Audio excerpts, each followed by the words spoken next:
O, eto po. Kay sarap pakinggan ang magandang balita. O, si Arnold Clavio na naman tayo ha. Kay sarap pakinggan ng magandang balita. Ayon sa Department of Finance, lumago ang ekonomiya ng Pilipinas ng 5.8%. Bakit po panlilin lang ito? Kasi kababalita lang po na bumagsak po ang GDP natin sa 2.3%. Noong last quarter 1, January, February, March, 2.8 lang po ang ating GDP. Mababa na po yun, 2.8.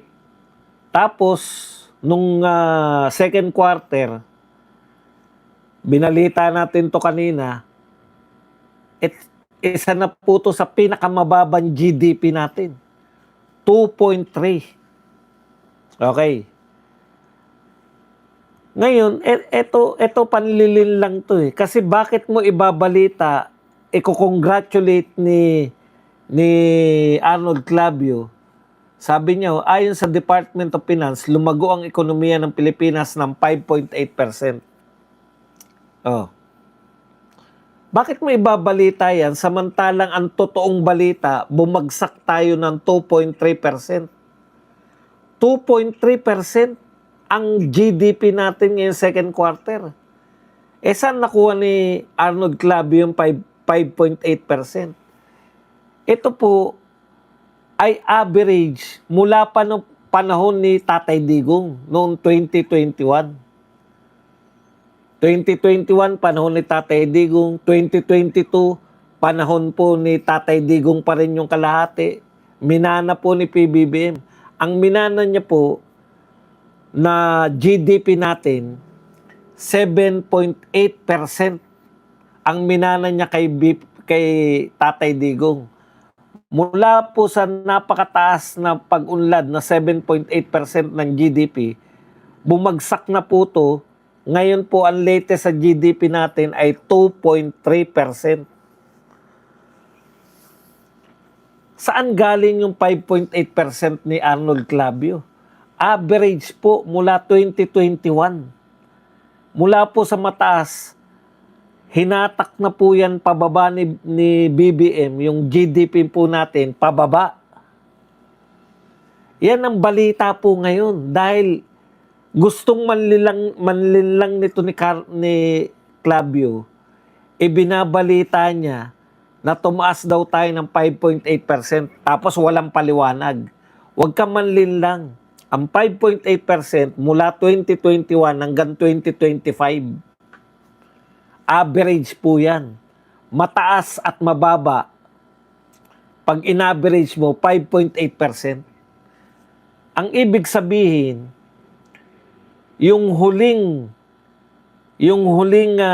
GDP rate nung panahon ni Tatay Digong, 7.8% pa tayo. Oh. Yan yung sinasabi natin na panlilin lang ni Arnold Clavio. Hindi nila binabalita gaano yung pagbagsak ng ekonomiya ng Pilipinas. Maririnig nyo lang po yan sa mga vlogger. Hindi po sa mga vlogger nila, vlogger po ng mga Duterte. Talagang labanan po talaga to ng mga manlilin lang. Alam nyo, hindi pa ganyan kagarapal yan si Arnold Clavio nung binabanatan ko na yan eh. Na nahahalata na, oh.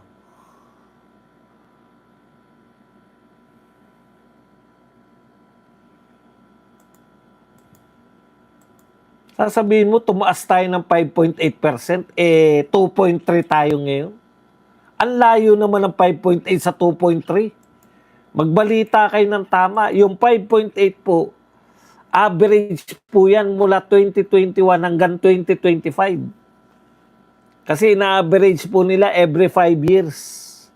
So 2021 to 2025, average natin ay 5.8 dahil mataas po nung panahon ni Tatay Digong.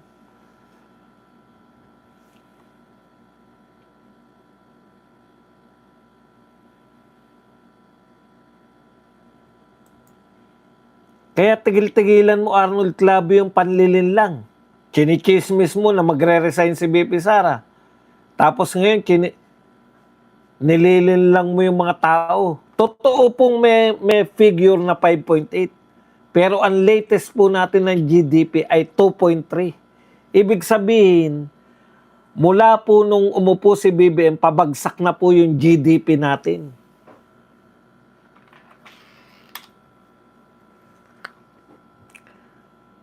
Bukod sa bumabagsak yung GDP natin, tumataas naman yung inflation rate natin. Ang bilis po ng pagtaas ng presyo. Oh. Kung wala po yung remittance ng mga OFW, wala na po tayo. Wala, pinakamababang foreign direct investment. Yan, kababalita lang po niyan. Pinakamababa po ngayon yung foreign direct investment. Ang konti po ng turista dito sa Pilipinas na pumapasok. Oh. Kaya po ang totoo na lang po, tapos wala na rin tayong gaanong export. Bagsak din po yung export natin.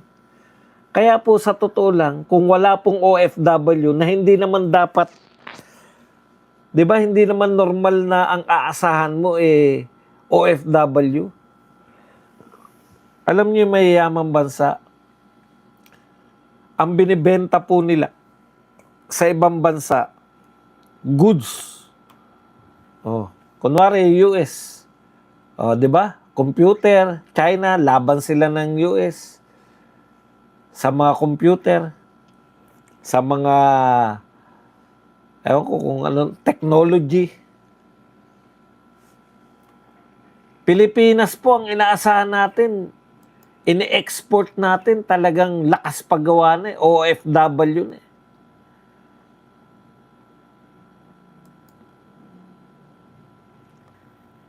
Okay.